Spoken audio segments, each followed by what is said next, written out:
MDH biryani મસાલા, પારંપરિક બિરયાનીનો અસલી સ્વાદ. असली मसाले सच सच MDH રાજ્યમાં બેવડી ઋતુ રહેવાની હવામાન વિભાગની આગાહી. સવારે ઠંડી તો બપોર બાદ ગરમીનો થશે અનુભવ. સિસ્ટમ સક્રિય ન હોવાથી ટળ્યું છે માવઠાનું સંકટ. પવનોની દિશા બદલાતા વાતાવરણ રહેશે સૂકું. મહત્તમ તાપમાન યથાવત રહેશે. 24 કલાક બાદ લઘુત્તમ તાપમાનમાં થશે ઘટાડો. રાજ્યમાં 9મી નવેમ્બરથી શરૂ થશે ટેકાના ભાવે ખરીદી. સીએમ ભૂપેન્દ્ર પટેલે સોશિયલ મીડિયા પર પોસ્ટ કરી મગફળી, સોયાબીન, મગ અને અડદની ટેકાના ભાવે ખરીદી કરાશે.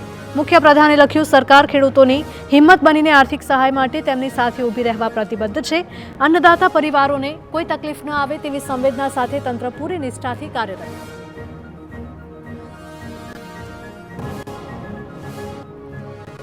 માવઠાથી નુકસાન મામલે સરકાર કરી શકે છે મોટી જાહેરાત. આજે અથવા આવતીકાલે સત્તાવાર રીતે થઈ શકે છે જાહેરાત.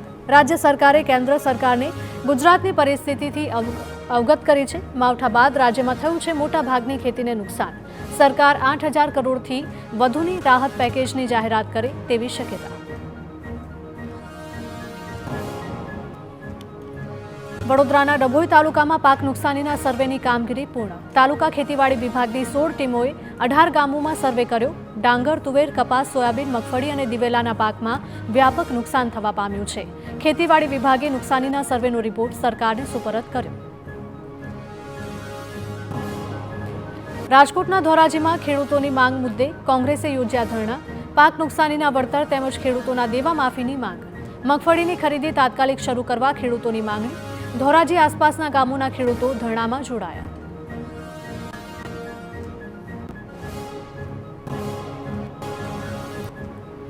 સુરેન્દ્રનગરમાં કમોસમી વરસાદથી પાયમાલ થયેલા ખેડૂતો કરી રહ્યા છે સરકાર પાસે ધિરાણ માફીની માંગ. જિલ્લામાં 7 દિવસ સુધી વરસેલા વરસાદથી કપાસ, અડદ સહિતના પાક નિષ્ફળ ગયા. મોંઘા બિયારણ અને દવાના ઉપયોગ બાદ પણ ખેડૂતોના હાથ ખાલી. સરકાર તાત્કાલિક પાક ધિરાણ માફ કરે તેવી અપીલ.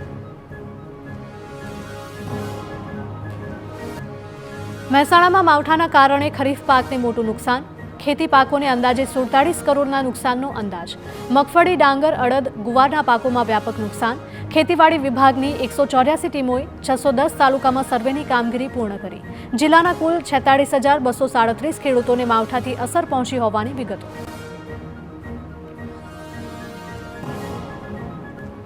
ખેડૂતોના દેવા માફીની માંગ સાથે ધારાસભ્ય કિરીટ પટેલે સીએમને પત્ર લખ્યો. કમોસમી વરસાદને પગલે ખેડૂતો પાયમાલ બન્યા હોવાનો પત્રમાં ઉલ્લેખ કર્યો. સરકાર દેવું માફ કરશે તો ધારાસભ્યો પોતાના 2 પગાર આપશે તેવી ઈચ્છા પણ વ્યક્ત કરી. રાહત પેકેજની ચર્ચા વચ્ચે કોંગ્રેસ નેતા પરેશ ધાનાણીએ ખેડૂતોના દેવા માફીનો રાગ આલાપ્યો. અમરેલીના રાજુલામાં કોંગ્રેસે પ્રતિક ધરણા કરીને સરકાર વિરોધી સૂત્રોચ્ચાર કર્યા. મામલતદારને આવેદન આપીને ખેડૂતોને 100% નુકસાનીનું વળતર ચૂકવવાની માંગ કરી. સુરેન્દ્રનગરમાં ખનીજ ચોરની કથિત ઓડિયો ક્લિપ વાયરલ થતા ખળભળાટ મચ્યો. જાગૃત નાગરિક સાથેની વાતચીતમાં ખનીજ ચોરે કર્યા ખુલાસા. ખનીજ માફિયાઓ પાસેથી પોલીસ હપ્તા લેતી હોવાનો ઉલ્લેખ. દર મહિને ડમ્પર દીઠ હપ્તા લેવાતા હોવાનો ક્લિપમાં ઉલ્લેખ.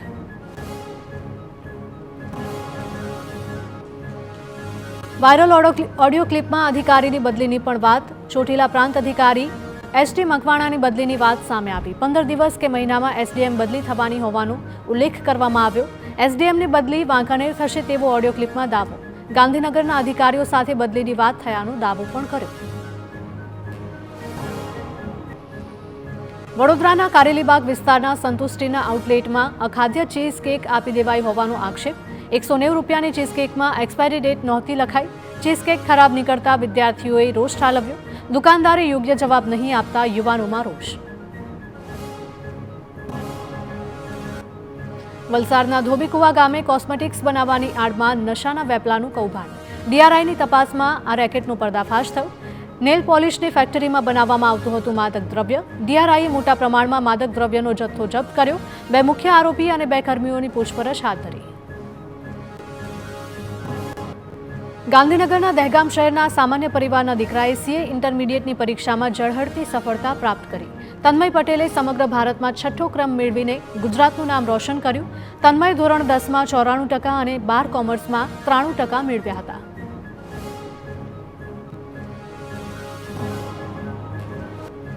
જામનગરમાં જોખમી રીતે વાહન હંકારતા વાહન ચાલક વિરુદ્ધ કાર્યવાહી થઈ. બોલેરો ચાલકે બેફામ બની જોખમી રીતે હંકાર્યું હતું વાહન. બેફામ ડ્રાઇવિંગના સીસીટીવી સામે આવતા ટ્રાફિક પોલીસે પગલાં લીધા. ટ્રાફિક પોલીસે ફટકાર્યો મેમો.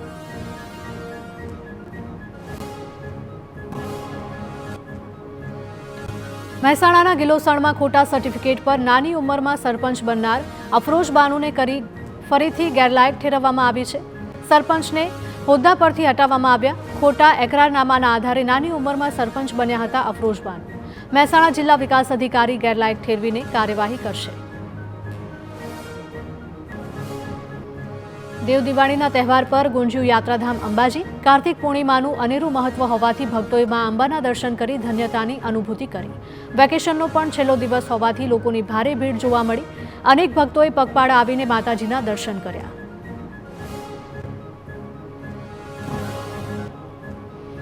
અરવલ્લીના પ્રસિદ્ધ યાત્રાધામ શામળાજીમાં પરંપરાગત કાર્તિકી મેળો યોજાયો. દેવ દિવાળીએ યોજાતા શામળાજીના મેળામાં મોટી સંખ્યામાં લોકો ઉમટ્યા. કાર્તિકી પૂનમે શામળિયા શેઠને અદ્ભુત શણગાર પણ કરવામાં આવે છે. શામળાજીના દિવ્ય દર્શન કરીને શ્રદ્ધાળુઓ થયા ભાવવિભોર. અમરેલીના લાઠીમાં દબાણો પર બુલડોઝર ફરી વળ્યું. ચાવણ ગેટથી ભવાની સર્કલ સુધીના વિસ્તારમાં દબાણો હટાવાયા. ટ્રાફિકને નડતરરૂપ દબાણો દૂર કરવા કામગીરી કરાઈ. દબાણ હટાવવા મુદ્દે વેપારીઓએ કર્યો હોબાળો. દબાણ હટાવતા વેપારીઓએ દુકાનો બંધ કરી વિરોધ દર્શાવ્યો.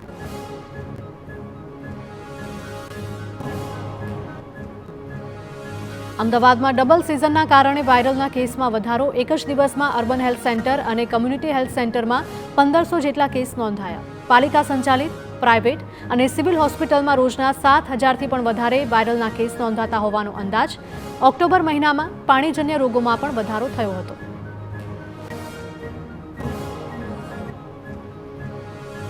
રાજકોટ શહેર ભાજપ સંગઠનમાં મોટા ફેરફારની કવાયત. પ્રથમ વખત શહેરના સંગઠન માટે પ્રદેશ કક્ષાથી નિરીક્ષકો આવ્યા. નિરીક્ષક તરીકે ભરતસિંહ પરમાર અને બીજલ પટેલની નિમણૂક.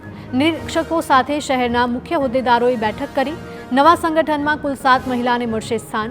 એક આદિજાતિ મહિલા, એક અનુસૂચિત જાતિના પુરુષની સીટ અનામત. વાવ-થરાદ પોલીસ પર સાંસદ ગેનીબેન ઠાકોરના ગંભીર આક્ષેપ. હપ્તા લઈને પોલીસ કાર્યવાહી ન કરતી હોવાનો આરોપ. થરાદ એમડી ડ્રગ્સનું હબ. હજારો યુવાનો ડ્રગ્સની રવાડે ચડ્યા છે. પોલીસે જે કામ કરવાનું હોય તે થતું નથી. બદીઓને ડામવાનું કામ પોલીસ તંત્ર કરે. વાવ-થરાદમાં કોંગ્રેસના સ્નેહમિલન કાર્યક્રમમાં પૂર્વ ધારાસભ્યની ટકોર. દિયોદરના પૂર્વ એમએલએ શિવા ભુરિયાએ હાજર કોંગ્રેસ નેતાઓને ઠપકો આપ્યો. ખેડૂતના હિતમાં લડવા કરી કોંગ્રેસના નેતાઓને શિવા ભુરિયાની અપીલ. સરકાર સામે આપણે બોલતા નથી, તેથી આવી પરિસ્થિતિ ઊભી થઈ છે. ખેડૂત હિતમાં આપણે કામ કરવું જોઈએ. કોંગ્રેસના કેટલાક નેતાઓ ભાજપથી ડરતા હોય તેવું વર્તન કરે છે.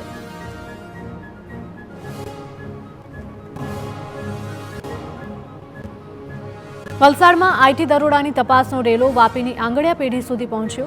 પીએન એન્ટરપ્રાઇઝ નામની આંગડિયા પેઢીમાં આઈટીનું સર્ચ ઓપરેશન. હવાલા કૌભાંડની આશંકાને આધારે તપાસ. જમીન વ્યવસાય સાથે સંકળાયેલા ગ્રુપ પર દરોડામાં મળ્યા બેનામી અને રોકડ વ્યવહારો. ગેલેક્સી ગ્રુપ અને પાયલ પ્રોપર્ટીઝના સંચાલકોના અનેક સ્થળ પર આઈટી દ્વારા કરાયું સર્ચ.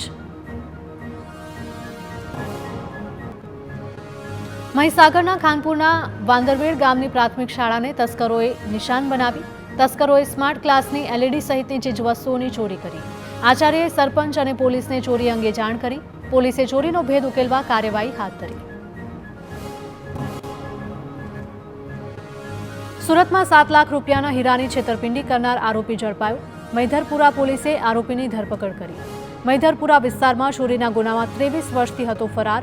છેતરપિંડીના આરોપીને પકડવા જતા પોલીસને 23 વર્ષથી ફરાર આરોપી મળ્યો.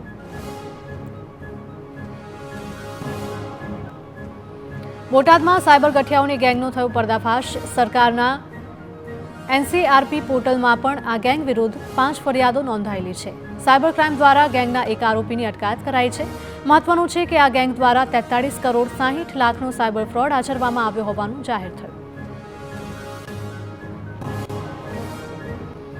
સુરતના માંગરોળ તાલુકામાં તસ્કરોનો તરખાટ જોવા મળ્યો. લવેટ મોટીફળી રોડ પર વીજ તારની ચોરી થઈ. 10થી વધુ વીજ પોલના તાર કાપી તસ્કરો ફરાર થયા. ખેતીવાડી લાઇનમાં વિસ્તારની ચોરી થતાં ખેડૂતોને હાલાકી. વળકુવા, લવેટ, મોટીફળી ગામના ખેડૂતોને સિંચાઈમાં પણ પરેશાની.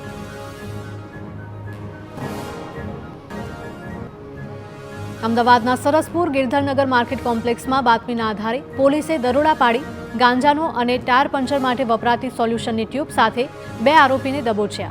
પોલીસે 902 નંગ સોલ્યુશન ટ્યુબ અને 460 ગ્રામ ગાંજા સહિતનો મુદ્દામાલ કબજે કર્યો. MDH કિચન કિંગ મસાલા રસોડામાં હોય તો આપણે કંઈ પણ બનાવી શકીએ છીએ. રીંગણાનો ઓળો, બટેટા ફુલાવર, ભીંડી મસાલા અને બીજું ઘણું બધું. MDH